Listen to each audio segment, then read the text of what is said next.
Hey friends, welcome back to the Lifestyle School podcast. I am so glad that you're here today because we're going to talk about a season of life that catches almost every woman off guard, but absolutely doesn't have to. And I'm very thankful and happy to say um, it's getting much more airtime these days. And maybe you've guessed it, but what I'm talking about is perimenopause. And um, I don't know, as I reflected thinking about doing this episode and just, my own life, my own journey, I'm 35, so I'm not in perimenopause yet.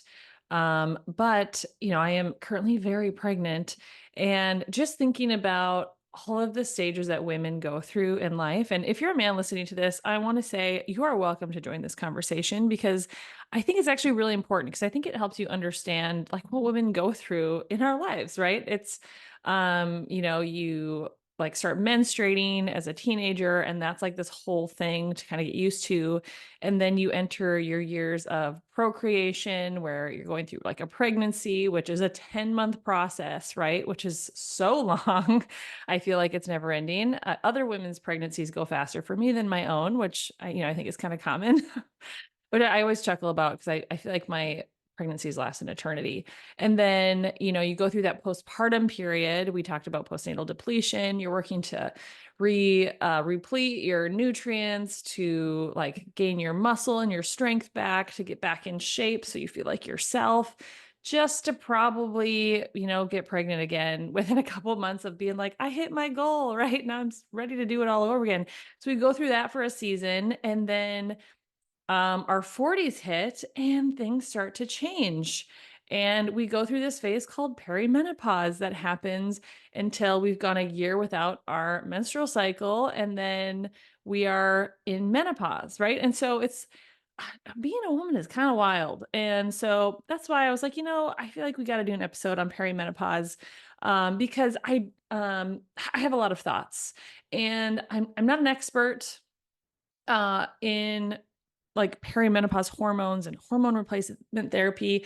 This is not going to be about that, but I do think there's a lot of things that we can do to set ourselves up for success as we go through every phase of life as a woman. And so that's what we're going to get into today. So I want to start by with, it's something that might feel a little disruptive because I think sometimes the narrative can be really negative when it comes to perimenopause, right? And so, first of all, I want to say this process of perimenopause, it's not betraying you, right? And when we go through perimenopause, our metabolism isn't failing us, and we're not losing control. But what is happening is our body is communicating to us. And we talk a lot about listening to our body and understanding the cues and what it's trying to tell us. And perimenopause is not the beginning of the end. For women, I think sometimes it can maybe feel like that if it's not going well, right? But it's a metabolic transition, right? And we have to understand this. And like every transition in a woman's life, it's powerful, it's meaningful, and it's an opportunity to form a deeper partnership with our body than we've ever had before. And so today, I want to walk you through exactly what's happening in your body during this season, why so many women suddenly feel like, everything is spinning out of control, their weight, their sleep, their cravings, their mood, and most importantly, excuse me, what you can do to optimize your metabolic health so you feel strong, so that you feel stable, energized, and capable throughout your 40s and beyond. And as always, guys, before we really dive into it, let me give you my quick disclaimer. I'm not a medical doctor, and this podcast is for educational purposes only and is not intended as medical advice. Always consult with a qualified healthcare practitioner before making any major changes to your diet or lifestyle, if necessary. Okay. So with that, yeah, I want to just say you're not failing when it comes to perimenopause if it feels like it's not going well. Okay. But I want to be clear. I do believe you're living in a world um, that your biology really wasn't designed for. Right. And so before we even talk about hormones, I think we need to call out the elephant in the room, which is that most women enter perimenopause already metabolically fragile, not because they're doing like anything specifically wrong. Um, that like I don't think people do this on purpose, is what I'm trying to say. But because our environment and culture push us into this fragility, and if we're not extremely intentional to, work against that, we find ourselves here, right? Excuse me. Because our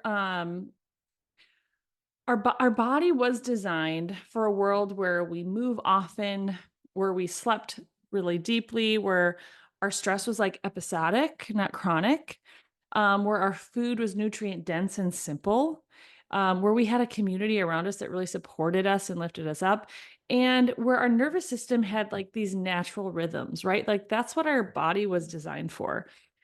But that's not the world that most of us live in, right?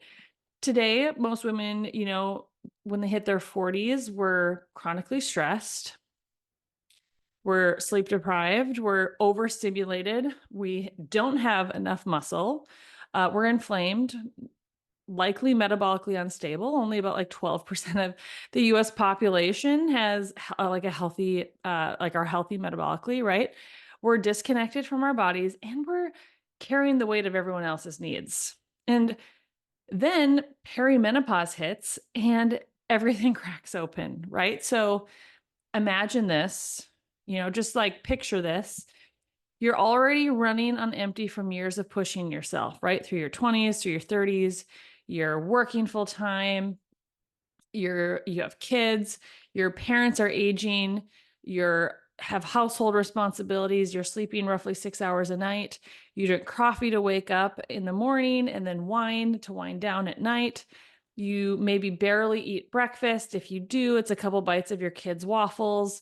You sit most of the day at the desk at work and you grab whatever food is convenient, usually a lot of carbs. You skip meals and then you binge eat at night because you're ravenously hungry, and your blood sugar swings are massive throughout the day. And culturally, right, you're told you need to push harder, you need to eat less and exercise more, right? You're not hustling hard enough. That is why this is, the weight gain is happening.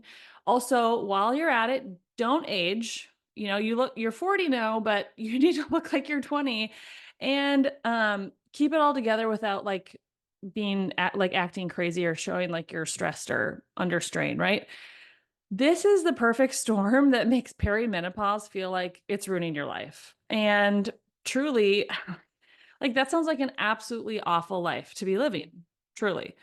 And but here's what's really happening.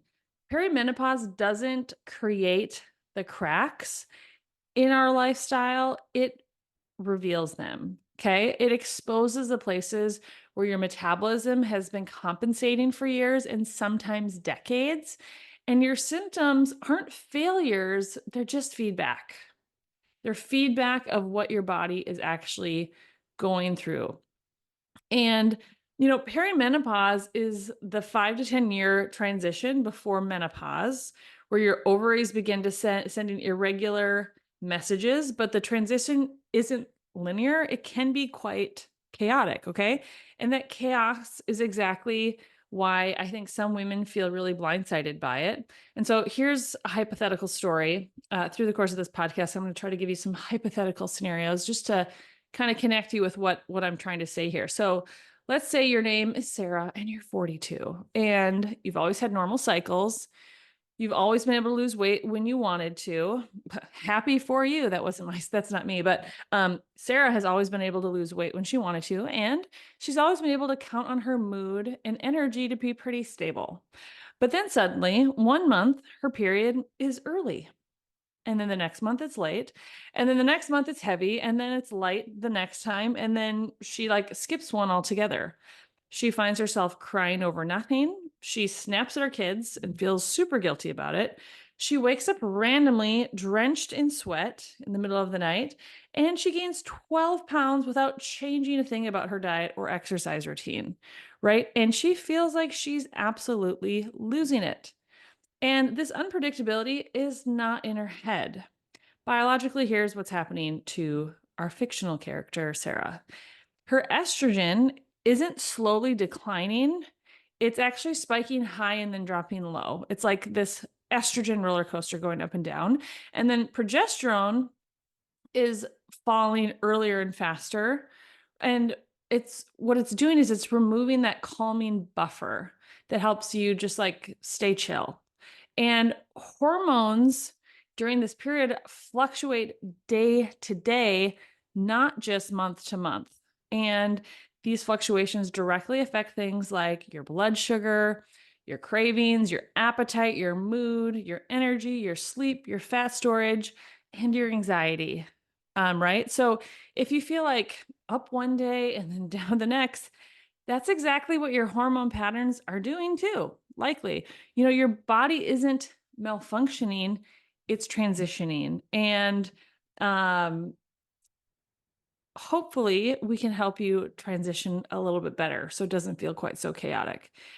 And so, you know, whatever metabolic foundation you walk into perimenopause with, it will get amplified. And unfortunately, I think a lot of women today are moving into perimenopause with a cracked metabolic foundation, if not like a crumbling one, right?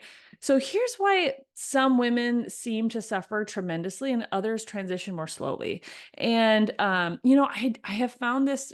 I love talking to women who've gone through the course of perimenopause. Maybe I love talking to women in perimenopause and then women who have transitioned out of it, because the experiences are so wildly different. And I always just find it really interesting to just hear stories and like, what did you find? How was your experience, first of all?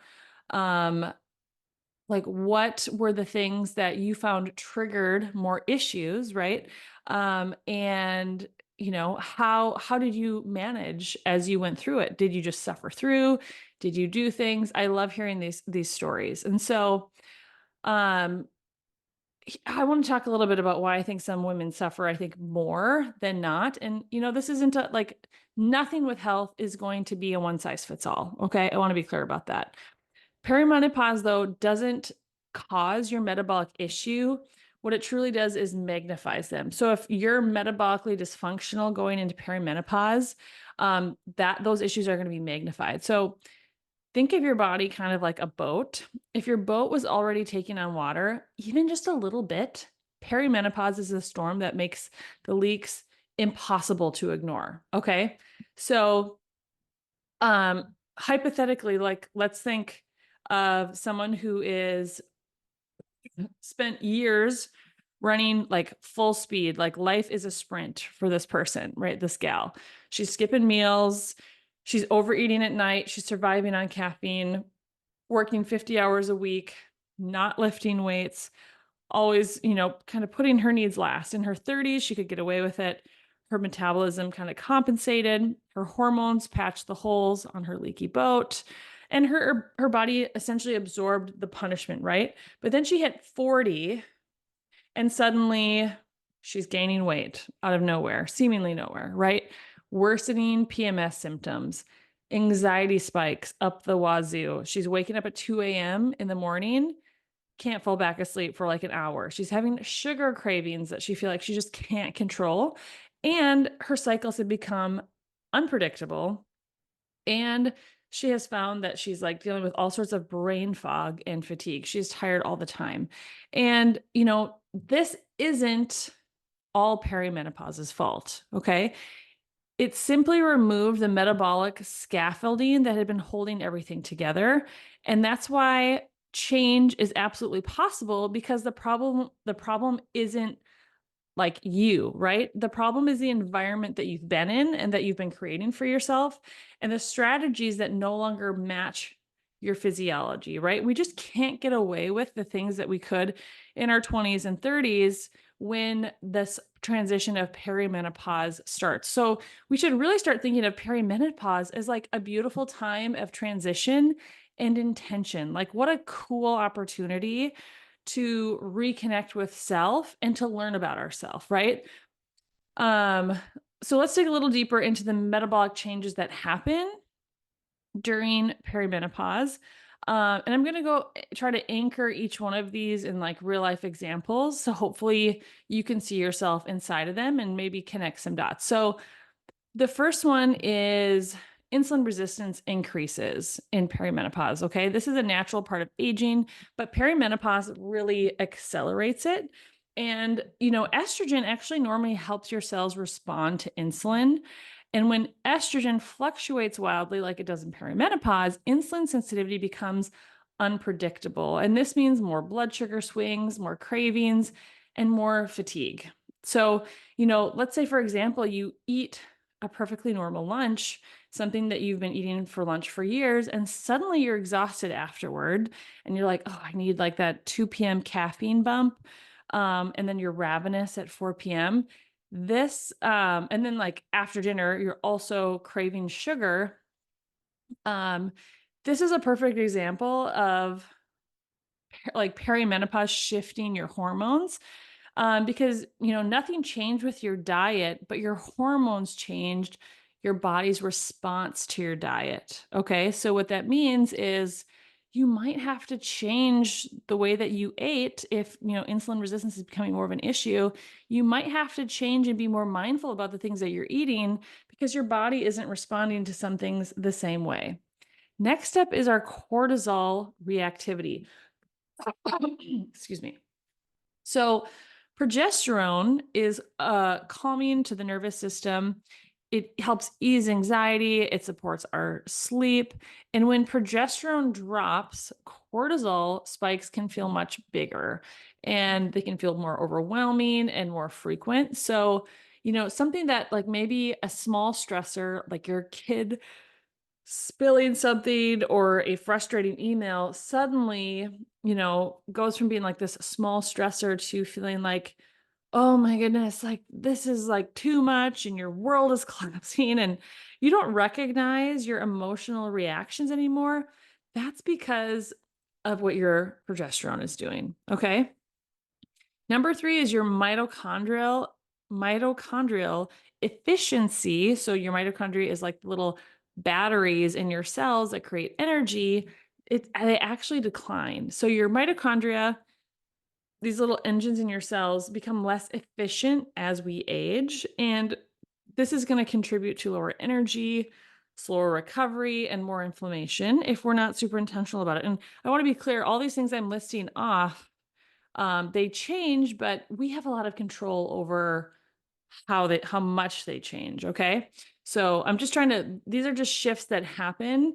And if you've already have an issue with like mitochondrial deficiency, it's only going to like amplify it. Where if like you're really healthy and you've been really mindful about how you take care of your cells and your insulin and your cortisol and your stress, you're going to have much less effects, hopefully, when it comes to experiencing this change. So back to mitochondria.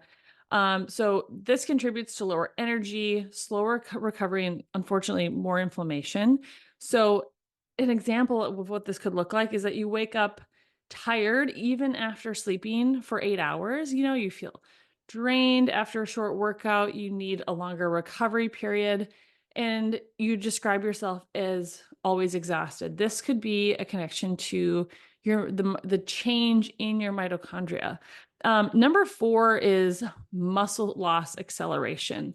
This is a big one that is really, I think it's more people are talking about it, which is so good. But this one, women can lose up to 3 to 8% of muscle mass per decade after the age of 30, and that accelerates in perimenopause. And, we talk about this a lot, but muscle is your metabolic currency, right? If you lose muscle, you're going to slower your metabolic rate and you're going to gain fat, and that's going to lead to more insulin resistance. And it puts you really on this like vicious cycle. And so we gotta do weight training. We gotta get muscle and we've got to maintain it. And so, if you look in the mirror and feel like your shape has changed overnight, not because you gained weight, but because you lost, not because you gained weight. The scale still says the same thing. What's likely happening is that you lost muscle and you've gained fat. And a lot of times women will gain visceral fat, You have, a couple different types of fat, but the main ones being visceral fat, which is the fat around your organs, which is the most inflammatory, the most dangerous for your health, versus subcutaneous fat, which would be like the fat on your abs that you could pinch around your belly button. And so, many people, many women see an increase in visceral fat if they're not being mindful about this. And then number five is women see that their sleep becomes really unpredictable. So, estrogen, progesterone, cortisol, and glucose all influence our sleep, which means sleep disruptions skyrocket in perimenopause. And poor sleep drives metabolic dysfunction faster than almost anything else, which is why you'll hear me talking about it ad nauseum. And so, if you find yourself falling asleep fine, but you wake up between 2 and 4 a.m. every night with like sometimes like your heart racing, or, you're both wired and feeling exhausted at the same time. Well, talking about sleep just made me yawn. Uh, but this is an example of your hormones essentially having a mismatch and making sleep become really unpredictable. And um, every frustrating symptom women feel, from, brain fog to weight gain to anxiety, can be traced back to the combination of hormonal fluctuation and metabolic changes. And so, I want to say your symptoms aren't random, and they're not signs of weakness. They're metabolic data for us to collect and then hopefully act upon. So, one of the most powerful mindset shifts that I think women can make in perimenopause is to stop seeing symptoms as like some sort of failure, but seeing them as feedback, right? Your body is always trying to communicate with you. We talk about this on and on and on again. And um, let's like give an example of how we could do this, right? So let's say your name is Jenna and you're 45. We're just making people up at this point, but you used to sleep like a rock, but now Jenna wakes up at 3 a.m. with her heart pounding in the middle of the night. She used to have a very even temper, even emotions. Now she snaps at her partner all the time. She feels guilty. She used to eat whatever she wanted without much consequence, but now the same foods make her feel bloated, exhausted, or just craving more. She used to feel really confident in her body, but now she can't barely zip up her jeans and she feels confused and defeated. And then she goes to her doctor and she's told, like, welcome to aging.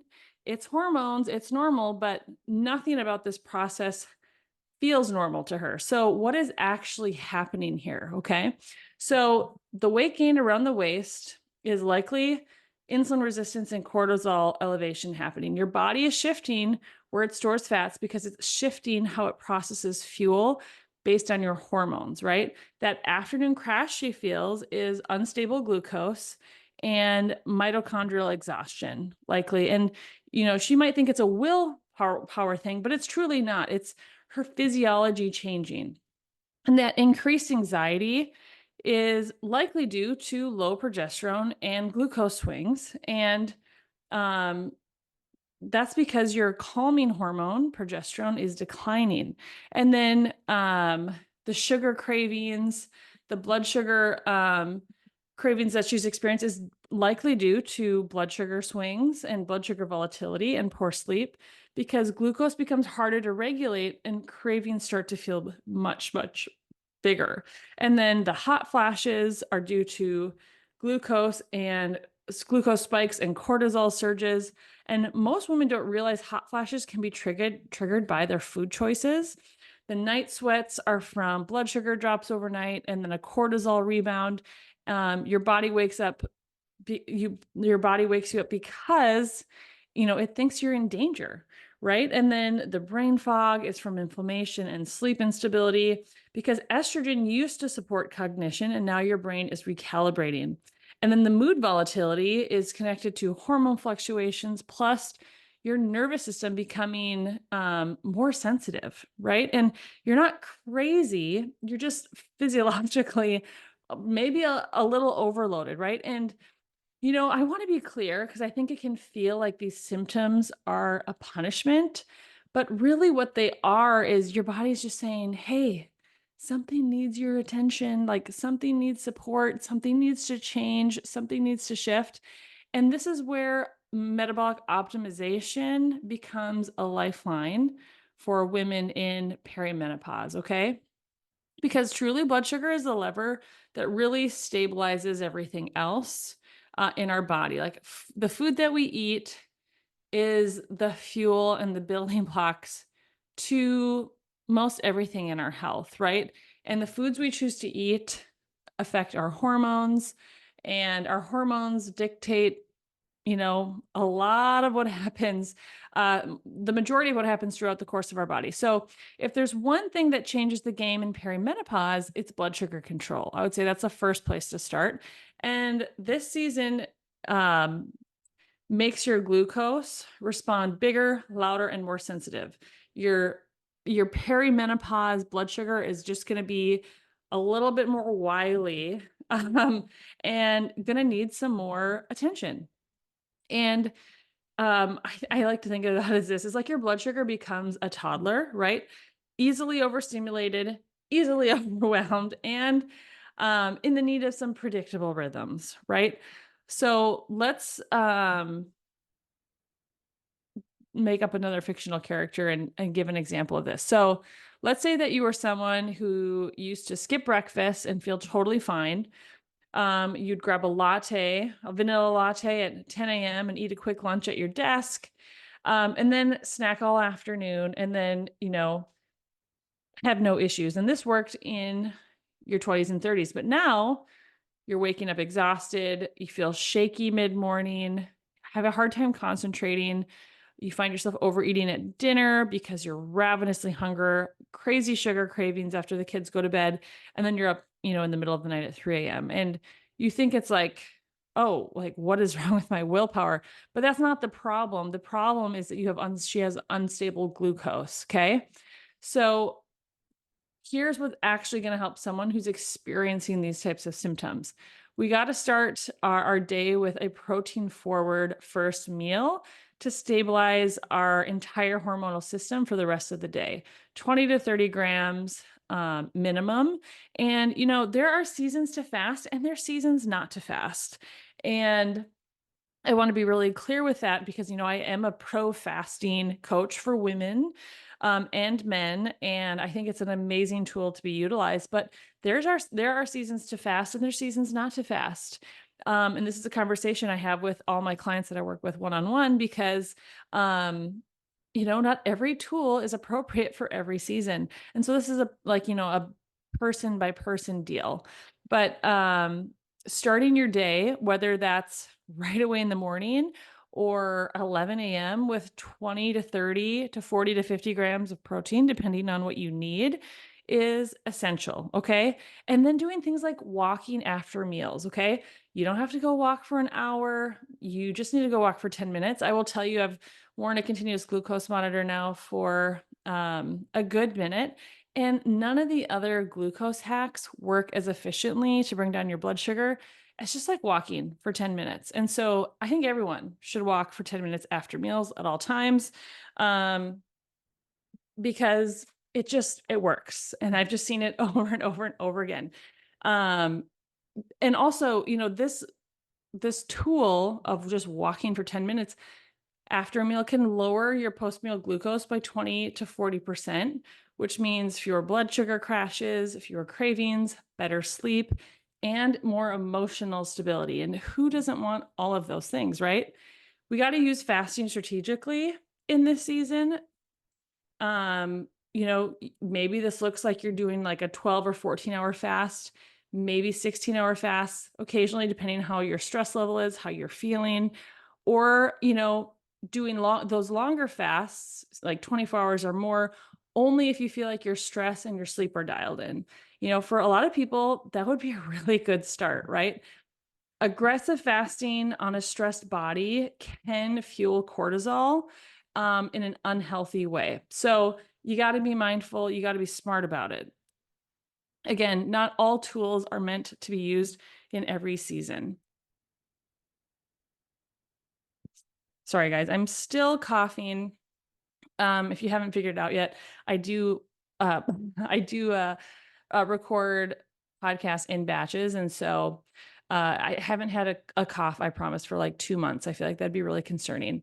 But moving on. So the next tool that is going to help this gal is eating carbs in accordance with her activity level. Okay. So you don't necessarily have to stop eating carbs. Maybe you do. It's a person by person basis, but you have to make sure you're eating them at the right time. Okay.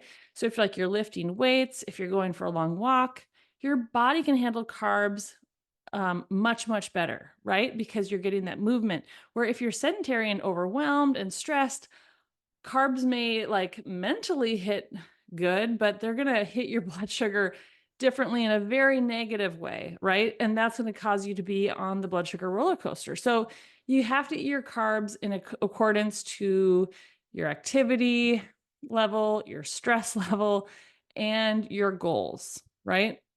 And then number 5 is avoiding late night glucose spikes. So eating sugar or refined carbs at night is essentially like pouring gasoline on the fire for things like night sweats, anxiety, insomnia, early morning awakenings. Blood sugar mastery is the foundation, guys, is the foundation. And everything else is built on top of that when we're talking about perimenopause. So some of the pillars for blood sugar mastery is going to be starting your day with protein. Every meal needs to be protein centric, walking after meals, fasting strategically, eating carbs in accordance with your activity and tolerance, and then avoiding those late night glucose spikes. The next one is build and protect muscle. So, muscle is your metabolism, okay? It's your future strength. It's so important. Most women don't realize how dramatically muscle loss accelerates in perimenopause. Estrogen used to help you maintain and repair muscle. And without that buffer, every decade after 30, you can, have up to an 8% muscle loss, which I have already said, but is like a really big number. And here's the part that's hard to hear, but liberating to understand is weight gain in perimenopause is often less about fat gain and more about muscle loss. So your shape changes, your metabolism slows, your glucose tolerance drops, your strength declines, energy plummets, and your confidence, truly takes a hit. But it's not because you're eating more, it's because you're losing your metabolic engine, which is your muscle, right? So what is going to work for this? We got to strength train 2 to 4 days per week. I'm not talking cardio, yoga, bar. I'm talking progressive overload where you're constantly trying to go up in weight, increase your strength. Your muscles must be challenged consistently. You should feel like the last 2 to 3 reps are really hard. Okay. You should be doing like 3 sets. You can do as low as, 4 to 6 reps. On your heavier days, cycle through a program. There's so many great programs out there. If you have questions about training, I am an avid weightlifter. Well, I should say I used to be an avid weightlifter until my back really threw a wrench in that. But I love talking weightlifting, programming, but you got to do progressive overload.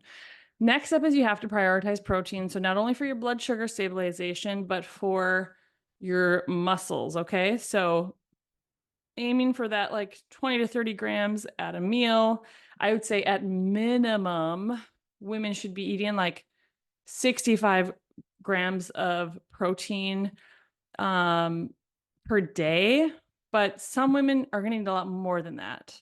Okay. And it's a very like person by person, depends on like your weight, your goals, your muscle mass, but having protein post workout, getting it from nutrient dense sources. I totally think you should try to get it from animal protein as much as possible. You got to prioritize protein. Okay. And then you have to recover properly because muscle growth happens during rest, not during training. I think as women, we've been told like, oh, you got to go to that HIIT workout 5, 6, 7 days a week. And that does not allow for proper recovery. Okay. So strength training, you only got to do it 2 to 4 times a week. You don't need to be in the gym doing weightlifting 6 or 7 days a week. 2 to 4, let yourself recover and think long term. Okay. So your muscle at 50 determines your health at 70. Muscle stabilizes your blood sugar, your metabolism, it protects your bones. It's going to help reduce hot flashes. It's going to improve your sleep. Muscle is youthfulness from the inside out. So if you want to like age gracefully, you got to get that muscle. You got to stop being afraid of it. You are not going to end up looking like a man. I can promise you. Okay. And so the I don't know if I actually said this. So I'm trying to like kind of give you some core pillars of like how to support your metabolic health in perimenopause. First is blood sugar stabilization. Second is muscles. Third is supporting your adrenals and nervous system. Okay. You can't out diet or out exercise a dysregulated nervous system. Perimenopause is a time when your stress response becomes more reactive because progesterone, your natural calming hormone, your built-in buffer is declining, okay? And this is why many women in the season say things like, I don't recognize myself. I can't handle stress the way that I used to. Everything feels overwhelming. I cry over just like the smallest things. But uh, you can help support this process. Um, but you need to have a new relationship with stress in perimenopause, okay? Not because you're weaker in perimenopause, but because our oh my gosh, guys, I can't talk. Because your physiology has actually changed. So here are some of the things that are going to help with your nervous system. Okay, we got to get morning light. It resets cortisol and improves circadian rhythm. It supports our sleep. So as soon as that sun comes up, go outside and get some sunlight in your retinas for 5 or 10 minutes, maybe while you drink your tea or coffee or water with electrolytes. Stand out there, put your winter coat on if it's cold, and get that light in your eyes. Maybe even go outside for a walk. And if you can't do that, get a light, like a 10,000 lux light. That's going to be super helpful. Give your nervous system a chance to downshift throughout the day. This is really important. Do it before meals. Just like sit, smell the food, take a couple deep breaths, and just like be for a second before you start eating. Let your nervous system downshift. Do this before you sleep, maybe after like a stressful encounter, work call, or something. Because these small practices are going to have big returns, but we have to intentionally allow our nervous system to downshift. Have discipline with your caffeine habit, okay? Caffeine is going to hit differently in perimenopause. Delay your coffee, reduce the dose, and it might mean that you can no longer drink caffeine on an empty stomach. These are all big ones that people deal with. And then the next one for our nervous system gals is boundary setting. Woohoo! I feel like we've been talking about this a lot lately. But women, I think, truly can collapse under the yes, like being a yes gal. Perimenopause requires you to say no, and it just requires you to be like, sorry, I can't. We got to have boundaries, okay? So you're no longer a yes gal in perimenopause. You're a no gal, and we got to be okay with that, okay? And then we have to build margin into our daily life, okay? Your nervous system can't thrive in a packed schedule. And it's not because you're fragile, it's because you're recalibrating, okay? We got to refigure out some things while we go through perimenopause. And that isn't a bad thing. It's just, it's a season. And we get to choose, right, how we go through the season. So the number 4, like the fourth pillar, after talking about our nervous system, supporting our adrenals and our nervous system, is going to be optimizing our liver function and our estrogen detoxification. So estrogen isn't the enemy here. Okay, but the problem can be ineffective clearance. And we did just talk about detoxification a couple weeks ago here on the podcast, but specific to perimenopause, as estrogen fluctuates, your body relies heavily on your liver and detox pathways to process it and clear it out.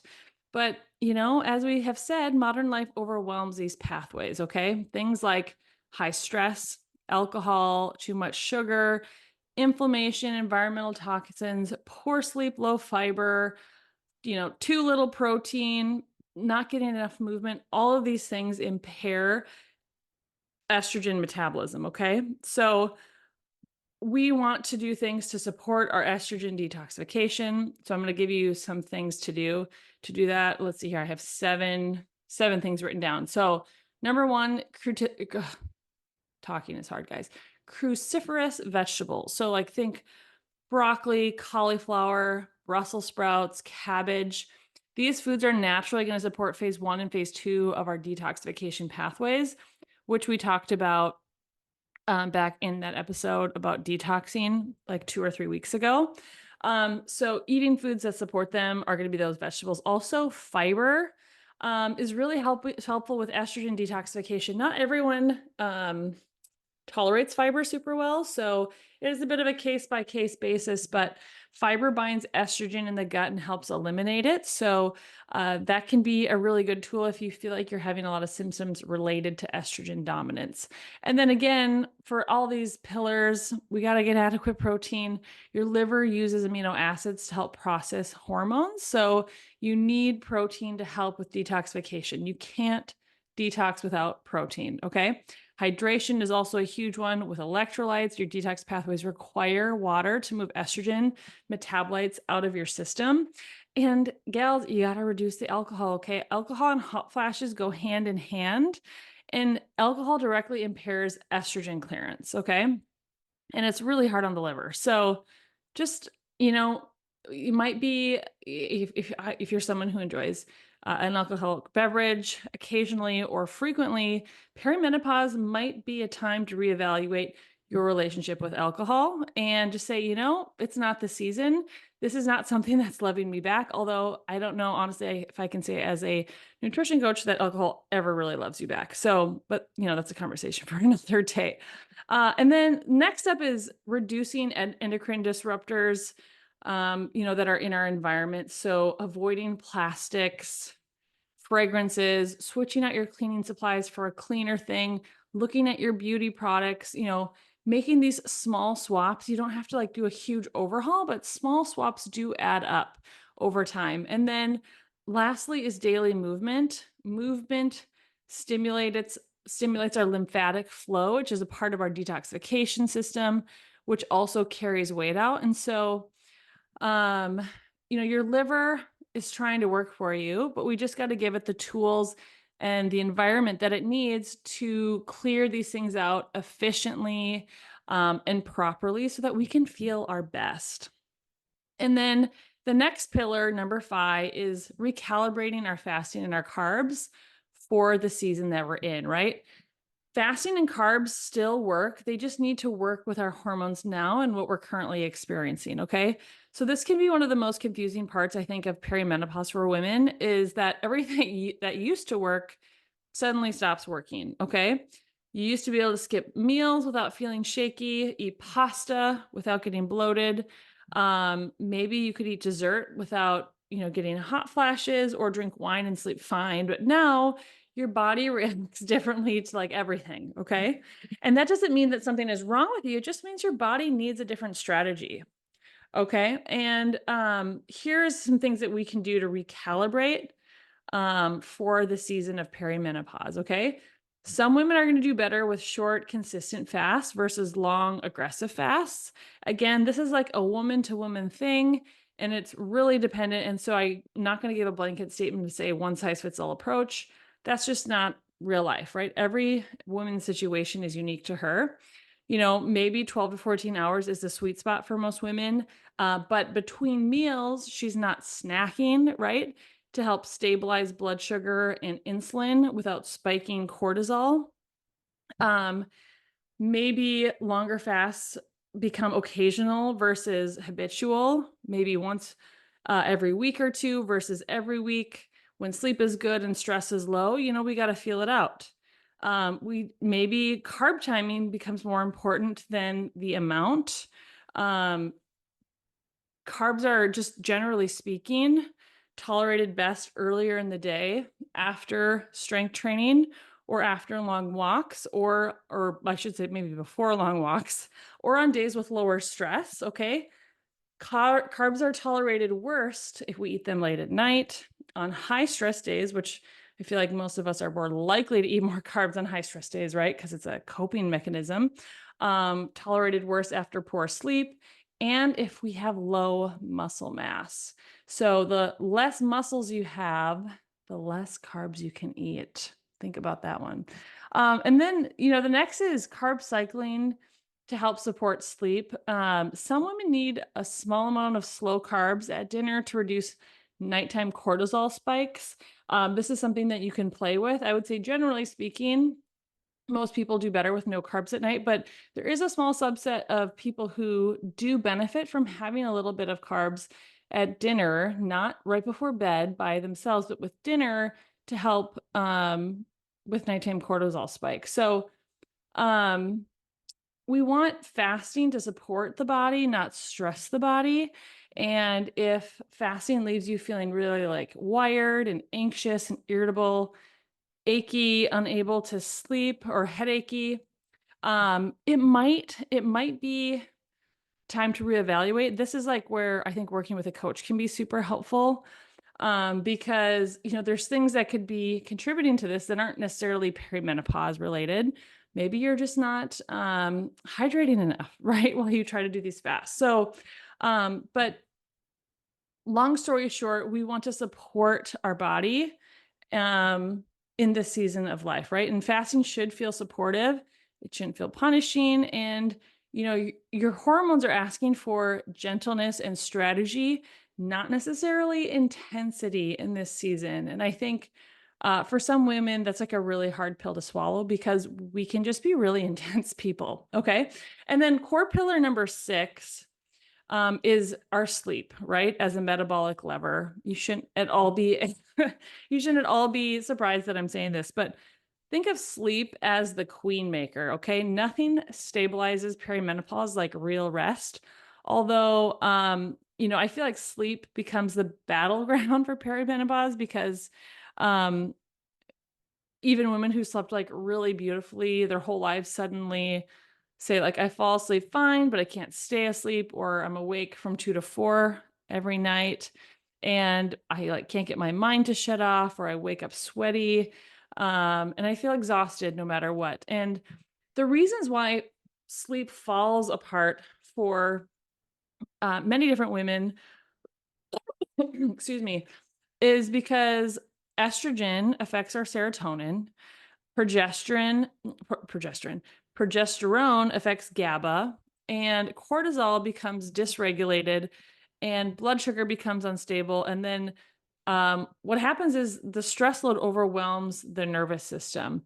And, this is just unfortunately, what happens. And so things that can help with sleep, specific to this season of perimenopause where our hormones are shifting, because there are things that we can do in our lifestyle to help this. Okay. One of which, and I hear women say this over and over again, is you have to eat dinner earlier. Okay. Late eating equals higher nighttime glucose, which can result in more hot flashes and more times waking up in the middle of the night. We have to stabilize our blood sugar all day long. Okay. Your sleep is directly connected of like how you lived throughout the day. Taking a supplement like magnesium glycinate, a gentle supportive mineral that helps calm the nervous system, can be super helpful. And I mean, magnesium, I did a whole podcast episode on it. It's involved in over 250 chemical reactions in your body. It's very important. And the majority of people are deficient in it. I can't remember the stat off the top of my head. But sleeping in a cold bedroom is also super important, okay? Your brain sleeps better in a cool environment. Limiting alcohol, gals, let me tell you that alcohol in perimenopause isn't doing you any favors. Alcohol is the #1 sleep destroyer for perimenopausal women. So if you're having a hard time sleeping, you got to get rid of the alcohol. You got to allow yourself to downshift before bed is another one. You have to have like a bedtime ritual. Because if you go to bed wired, you're going to stay wired. Okay. So you have to have that ritual of teaching your body, like, we're going to bed. So you have your routine and you do it. And then hopefully you sleep like a lion. Okay. I don't know why they say sleep like a baby because babies wake up a lot in the middle of the night. So we want to sleep like lions. Okay. They sleep unbothered. They're the king of the jungle. Um, Number 7, consistent bedtime. Super, super important. I'm always telling my one-on-one coaching clients, we got to go to bed at the same time every night. And then we got to wake up at the same time every day. And that's because your circadian rhythm becomes more sensitive in your 40s. And if you have better sleep, you're going to have better insulin sensitivity. You're going to have fewer cravings. Your mood is going to be better. And that's all going to result in easier weight loss. Okay. And, you know, sleep is truly the quiet queen of metabolic health. It's going to be really, really hard to do any of these other things if you're not sleeping. Okay. So we got to prioritize our sleep like unapologetically. Unapologetically. And then the 7th pillar that I want to talk about in regards to our health in perimenopause is our mindset, our identity, and taking ownership. Okay. Because perimenopause is not just hormonal, it is also like a deeply personal experience. And this season really cracks open everything from your beliefs to your routines, your coping patterns, your relationship with your body, and your relationship with yourself. Okay. Women often grieve the body they used to have, the metabolism they used to have, and the ease um, that they were able to do things previously. Okay. Let's talk about identity for a little bit. Most women walk into perimenopause carrying beliefs that they formed in their teens and their 20s of like, if I just try harder, I'll lose the weight, or, I should be able to handle this and I don't need help. That's a big one. My worth is tied to how well I perform. Slowing down means I'm failing, or taking care of myself is selfish, right? And perimenopause really exposes any identity built on hustle and perfectionism. And it invites you to shift into self support, into nourishment, honesty, boundaries, rest. It helps you build resilience, hopefully grow in wisdom and in self-leadership, okay? And this season is where self-neglect is no longer sustainable and self-partnership becomes absolutely mandatory, that reconnection with self, not because we're weak, but because our body is telling us what it needs and we need to honor that, right? So, here's what not to do in perimenopause, okay? I think most women suffer not because perimenopause is brutal, but because the strategies we have previously relied on are very outdated, okay? So let's talk about some of the traps that women fall into that may make everything worse. Number 1 is undereating. We undereat, which increases cortisol, and that slows our metabolism and it worsens our symptoms because we've just been told eat less. And then the second one is move more, right? We overexercise. High stress workouts make hot flashes, cravings, and insomnia worse. And then we do things like overfast potentially, and our nervous system can't handle the extreme fasting schedule when progesterone is so low, right? We aren't giving our body what it needs for this season. And, some people, and this is like what not to do, is cut protein. It's not the time to double down.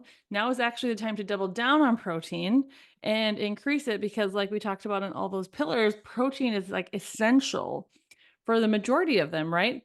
Um, we can't ignore stress in this season. Stress is the number 1 hormone disruptor in this season.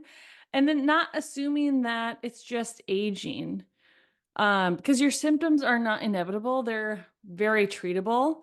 And I would say the last thing of don't do in perimenopause is try to go it alone, okay?